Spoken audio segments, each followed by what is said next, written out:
నాయకుడు ఆయన. అతను చిన్న రాజశేఖర రెడ్డి గారు మిగతా అన్ని ఒక పక్కన పెట్టండి. హైదరాబాద్ డెవలప్మెంట్, హైదరాబాద్ తీసుకుంటే మన శంషాబాద్ ఎయిర్పోర్ట్కి శంకుస్థాపన రాయి సోనియా గాంధీ చేసింది, ఇనాగరేషన్ సోనియా గాంధీ చేయించారు. ఆ కాలంలో ఆయనే ముఖ్యమంత్రి. ఔటర్ రింగ్ రోడ్డుకి శంకుస్థాపన మన్మోహన్ సింగ్తో చేయించారు. ఇనాగరేషన్ ఎయిర్పోర్ట్ వరకు 26 కిలోమీటర్లు అదే ఆయనే చేయించారు. హైదరాబాద్కి ఐఐటి తీసుకొచ్చాడు, హైదరాబాద్కి బిట్స్ పిల్లాన్ని తీసుకొచ్చాడు. అంతకుముందు చంద్రబాబు నాయుడు గారు డెవలప్మెంట్ యాక్టివిటీ మొదలుపెట్టాడు, దాన్ని కంటిన్యూ చేశాడు ఈయన. నెక్స్ట్ ఆరోగ్యశ్రీ, ఆఖరి మనిషి హాస్పిటల్లో పడ్డవాడు డబ్బులు ఏమి వల్ల చచ్చిపోకూడదు. సో ప్రభుత్వం ముందుకొచ్చి ఆరోగ్యశ్రీ ఎవరు తీరాపారుగా ఆ స్కీమ్స్ని కొనసాగించాల్సిందేగా ఎవరైనా సరే. ఎంత పెద్ద ఒక డాక్టర్గా తన వృత్తిలోంచి ఆయన నేర్చుకున్నటువంటి ఒక అంశాన్ని ప్రజా జీవితానికి అప్లై చేశాడు. ఎంత పెద్ద పని అది. అందుకని వాళ్ళిద్దరు అంటే ఇష్టం. అలాగే కేసీఆర్ గారు ఫైటర్, కొట్లాడి తెలంగాణ తెచ్చుకున్నాడు. కేసీఆర్ అంతటి మౌంటైన్ లాంటి లీడర్ని కొట్లాడి రేవంత్ రెడ్డి గారు అధికారం సంపాదించాడు. వీళ్ళు అక్రమంగా వచ్చిలేదు. కేసీఆర్ అక్రమంగా రాలా, రేవంత్ రెడ్డి అక్రమంగా రాలా, రాజశేఖర రెడ్డి అక్రమంగా రాలా, ఎన్టీఆర్ అక్రమంగా రాలా. ఎవరో అధిష్టానం స్లిప్ రాసి పంపిస్తే అవ్వాలా. చంద్రబాబు గారితో మీరు కాన్వాయ్ నడిపారా లేదంటే ఏం జరిగింది? చంద్రబాబు నాయుడు గారు ముఖ్యమంత్రిగా ఉన్నప్పుడు నేను గుంటూరులో పనిచేస్తుండేవాడిని హిందూ పేపర్కి. ఆయన ఓనాడు జన్మభూమి కార్యక్రమం నిర్వహిస్తుండేవారు. ఆయన ఓనాడు గుంటూరుకి వచ్చారు, బాపట్లకు వచ్చారు. బాపట్లకు వచ్చి అక్కడ ఆ స్పీచ్ ఇచ్చారు, ప్రోగ్రామ్ చూశారు. ఆయన వచ్చిన ప్రతి దగ్గర ఒక చంద్రబాబు నాయుడు వస్తుంటే ఒక చిన్న పండగ వాతావరణం క్రియేట్ అవుతుంది అక్కడ. అంటే క్రియేట్ చేస్తారు అండ్ జనం అందరూ చాలామంది పార్టిసిపేట్ చేస్తారు. దాంట్లో ఎగ్జిబిషన్ పెడతారు, ఈ డ్వాక్రా మహిళలు రకరకాల అవన్నీ ఎగ్జిబిషన్స్ పెడతారు. ఆయన అవన్నీ ఇన్స్పెక్ట్ చేస్తారు, వెళ్ళి పలకరిస్తారు వాళ్ళని. చంద్రబాబు, రాజశేఖర రెడ్డి వీళ్ళిద్దరిలో ఉన్న గొప్పదనం ఏంటంటే ఏ పబ్లిక్ ప్రోగ్రామ్కి వెళ్ళినా పబ్లిక్తో ఇంటరాక్ట్ అవుతారు. మా వాళ్ళు స్టేజ్ ఎక్కి స్పీచ్ ఇచ్చి వెళ్ళిపోరు. వీళ్ళిద్దరూ very unique that way. Okay, speech ఇచ్చేసి వెళ్ళిపోవడం అనేది కరెక్ట్ కాదు. జనం నిన్ను ఓట్లేసి గెలిపించిన వాళ్ళ దగ్గరికి వెళ్ళి పలకరించాలి, తలుపులు మూసుకొని కూర్చోకూడదు. సో వీళ్ళిద్దరు అందుకని చంద్రబాబు గారు అక్కడి నుంచి అయిపోయి పొన్నూరు అని బాపట్ల దగ్గరలోనే ఇంకో ఊరు ఉంది, అక్కడ పబ్లిక్ మీటింగ్ పెట్టారు. ఆ పబ్లిక్ మీటింగ్ రోడ్డు మీద పెట్టారు. సో గుంటూరు నుంచి చీరాల వెళ్ళే రోడ్డు బ్లాక్ అయిపోయింది. దూడిపాల నరేంద్ర గారిని ఎమ్మెల్యే ఉన్నారు అక్కడ, ఇప్పుడు కూడా ఉన్నారు. ఇప్పుడు కూడా ఆయనే ఎమ్మెల్యే. అప్పట్లో ఆయన సార్ ఇట్లా పబ్లిక్ మీటింగ్ పెట్టాము, చేత రోడ్డు ఆగిపోయింది, మనం అక్కడికి వెళ్ళాలి అని చెప్పారు ముఖ్యమంత్రి గారికి. కాన్వాయ్ బయలుదేరే ముందే మొత్తం అందరికీ, కాన్వాయ్లో ఉన్న వెహికల్స్ అందరికీ ఏమైనా అనౌన్స్ చేశారు, బాపట్ల నుంచి 4 కిలోమీటర్ల దూరంలో ఉన్న అప్పికట్ల అనే ఊర్లో భోజనాలు పెడతారని చెప్పారు. సో కాన్వాయ్ వెళ్తుంది, ముఖ్యమంత్రి కాన్వాయ్ వెనకాలే జస్ట్ అంటే ముఖ్యమంత్రి కాన్వాయ్లో పైలట్ కాడి నుంచి, ఫ్రంట్ పైలట్ నుంచి లాస్ట్ ఎస్కార్ట్ వెహికల్ అయిపోయిన తర్వాత అంబులెన్స్ ఉంటుంది, దాని తర్వాత మీడియా వెహికల్ ఉంటుంది. మనకు బస్సు ఉండేది. ఆ రోజు బస్సు పెట్టారు, Swaraj Mazda bus, 32 సీట్లది bus convoy వెళ్తుండింది. కరెక్ట్గా అప్పికట్ల రాగానే ఆపారు, కాన్వాయ్ ఆగింది. ఆ పక్కన గ్రౌండ్లో పండాల్స్లో భోజనాలు పెడుతున్నారు. భోజనం గబగబా చేసి వచ్చేయాలనే ఉద్దేశంతో మా బస్సు డ్రైవర్ దిగి పరిగెత్తి వెళ్ళిపోయాడు. Okay. And those days mobile phone లేదు ఎవరిని కాంటాక్ట్ చేయడానికి. సో ముఖ్యమంత్రి గారి కాన్వాయ్ ఆగింది, కానీ ఆరు దిగల. ఆఫీషియల్స్ కొంతమంది ఎవరు దిగారు, ఆయన కారు దగ్గరికి వెళ్ళారు, మళ్ళీ వచ్చారు. With in 2-3 minutes convoy start అయిపోయింది. ఎందుకంటే ఆ పబ్లిక్ మీటింగ్ అడ్రస్ చేయాలి, వాళ్ళు అప్పటికి 2-3 గంటలు బట్టి వెయిట్ చేస్తున్నారు జనం అని. సో వెళ్ళిపోయింది. బయలుదేరంగానే ఇంకా మా బస్సు ఆగిపోయింది. అది సింగిల్ రోడ్డు, వెనకాల 200-300 వెహికల్స్ ఆగినాయి. ఆడ హార్న్ కొడుతున్నారు. ఆఫీసర్స్ అందరూ ఉన్నారు వెనకాల. ముఖ్యమంత్రి గారి ప్రోగ్రామ్కి వీళ్ళు వెళ్ళకపోతే ఎలాగా? మా బస్సు అడ్డం, మా డ్రైవర్ ఎక్కడ ఉన్నాడో తెలియదు ఎవరికి. సో మా కొలీగ్స్ అందరూ కూడా, మిగతా పత్రిక, ఈనాడు, ఆంధ్రజ్యోతి, అన్ని పత్రికల విలేకరులు, సార్ మీరు నడపండి, మీ కారు ఉంది కదా, కారుకి బస్సుకి పెద్ద తేడా ఉంటుంది, తాళండి.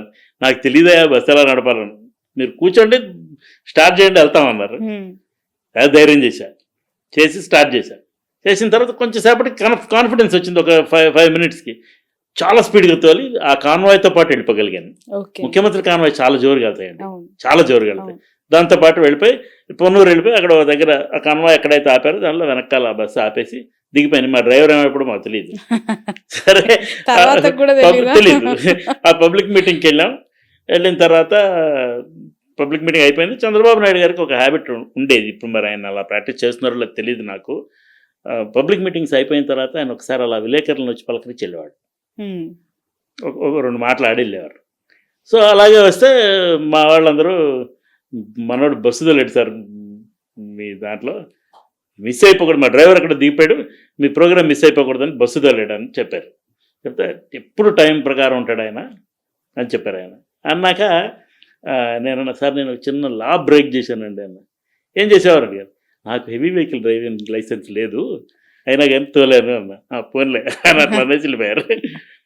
It's a very funny experience. ఆ బుక్ లో చూసాను, షర్ట్ కి సంబంధించి కూడా మీరు రాజశేఖర్ రెడ్డి గారితో ఫైరింగ్ షర్ట్ అదొక ఫన్నీ ఇన్సిడెంట్. నేను విజయవాడలో హిందూ పేపర్ హెడ్ చేసేవాడిని. I was bureau chief come resident editor. అయితే మున్సిపల్ ఎలక్షన్స్ జరుగుతున్నాయి ఆ రోజు. ఆ సమయంలో రాజశేఖర రెడ్డి గారు ముఖ్యమంత్రి. మున్సిపల్ ఎలక్షన్స్ జరుగుతుంటే నెల్లూరులో విలేకరులను కొట్టారు. మన ఆనం రామనారాయణ రెడ్డి గారు, ఆయన బ్రదర్ వివేకానంద రెడ్డి గారు వాళ్ళ అనుచరులు విలేకరులను కొడితే మరి కాంగ్రెస్ పార్టీ అధికారంలో ఉంది. విలేకరులను కొట్టడం ఏంటంటే ప్రొటెస్ట్ చేయాలని డిసైడ్ చేసాం. ఆ రోజు లక్కీగా రాజశేఖర రెడ్డి గారు తన టూర్ ముగించుకొని గన్నవరం ఎయిర్పోర్ట్కి వచ్చారు. వస్తున్నారు ఈవినింగ్. అఫీషియల్ ఇన్ఫర్మేషన్ ఉంది. సో మేము గబగబా అందరం వెళ్ళాం. వెళ్ళిన తర్వాత అక్కడికి వెళ్తే ప్రొటెస్ట్ తెలియజేయడానికి మేము అందరం బ్లాక్ బ్యాడ్జెస్ పెట్టుకున్నాం. బ్లాక్ బ్యాడ్జెస్ పెట్టుకోగానే ఆయన ఎందుకు బ్లాక్ బ్యాడ్జెస్ పెట్టుకున్నారు అని అడిగారు. అడిగితే నేను ఆవేశంగా లేచి మాట్లాడుతున్నాను. నేను అంతకు ముందు ఒక షర్ట్ వేసుకోమన్నాను. నేను నా షర్ట్ మీద ద మోటివ్ వాజ్ ఫ్లేమ్స్.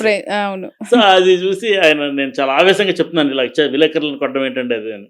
ఆయన గంభీరంగా విని, మీ షర్ట్ భలే ఉంది brother, your shirt is very beautiful, మీ మూడుకి సరిపోయినట్టుగా ఉన్నాయి ఆ మంటలు అని చెప్పి అన్నారు.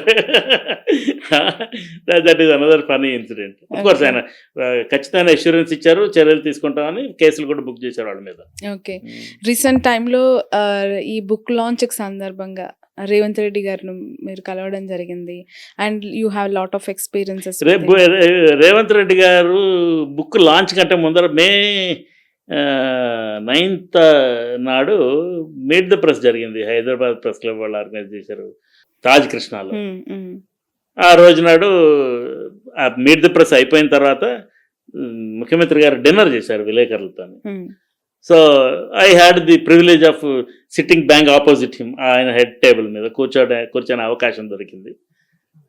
మాట్లాడి నేను వారితోని క్యాజువల్ కాన్వర్జేషన్ చేస్తున్నప్పుడు నేను ఎన్నో అంశాలు అడుగుతూ, రాజకీయపరమైన అంశాలు అవి అడుగుతూ, అది ఆఫ్ ద రికార్డ్ కంటెంట్ ఆయన ఎక్స్ప్లెయిన్ చేస్తుంటే నాకు ఒక డౌట్ వచ్చింది. అంటే మీరు ఫిట్నెస్ మంత్ర ఏంటని అడిగాను. ఫిట్గా ఉంటారు, ఈజ్ అ ఫిట్ మ్యాన్, హల్కాగా ఉంటారు. సో మీ ఫిట్నెస్ మంత్ర ఏంటి, ఎక్సర్సైజ్ చేస్తారా అంటే, చెయ్యాలి సార్, నాకు టైం కుదరడం, వచ్చిన వాళ్ళందరినీ పలకరించాలి, నాకు 5:30కే మొదలైపోతున్నారు విజిటర్స్ తెల్లవారి, సో కుదరడం లేదు. బట్ నేను ఇంతకు ముందర ఫుట్బాల్ ఆడేవాడిని అని చెప్పారు. ఫుట్బాల్ ఎక్కడ ఆడేవారు అంటే అపోలో హాస్పిటల్ గ్రౌండ్స్లో ఆయన ఫ్రెండ్స్ కొంతమంది మనీ పూల్ చేసుకొని రెంట్కి తీసుకొని ఆ గ్రౌండ్ని రాత్రిపూట ఆడేవాళ్ళట, రెగ్యులర్గా ఆడేవాళ్ళట. సో ఫుట్బాల్ ఆడేవాడిని, నాకు ఫుట్బాల్ అంటే చాలా ఇంట్రెస్ట్ అని చెప్పారు. కరెక్ట్గా ఆయన 2 daysలో క్యాంపెయిన్ ఎండ్ అయిపోయి రేపు ఎలక్షన్ అనగా ముందు రోజు యూనివర్సిటీ ఆఫ్ హైదరాబాద్లో ఫుట్బాల్ ఆడారు with Jersey number 9. Okay. So అది రాశాను, footballer with Jersey number 9 is Telangana chief minister అని.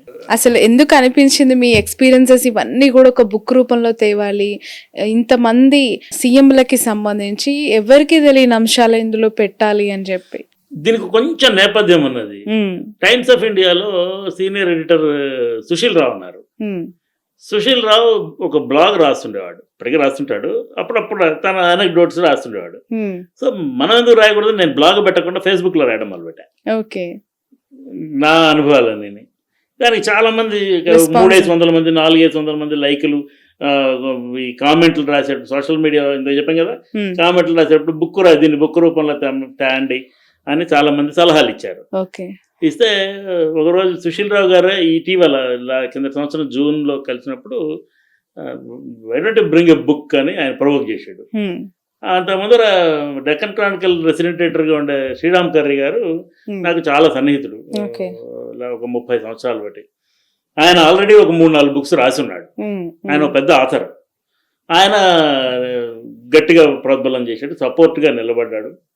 సో మొత్తానికి అవన్నీ కంపైల్ చేసి ఒక పబ్లిషర్ని ఎత్తుక్కొని మొత్తానికి బుక్ తీసుకొచ్చాను. తీసుకొచ్చారు. ఓకే. మీకు ఈ బుక్ లో బాగా అంటే అఫ్ కోర్స్ ఎంత ఎక్స్పీరియన్సెస్ ఉన్నా హార్ట్ కి కనెక్ట్ అయ్యే కొన్ని పేజెస్ మాత్రం అలా మిగిలిపోయి ఉంటాయి. ఎన్టీఆర్ డెత్ అండి.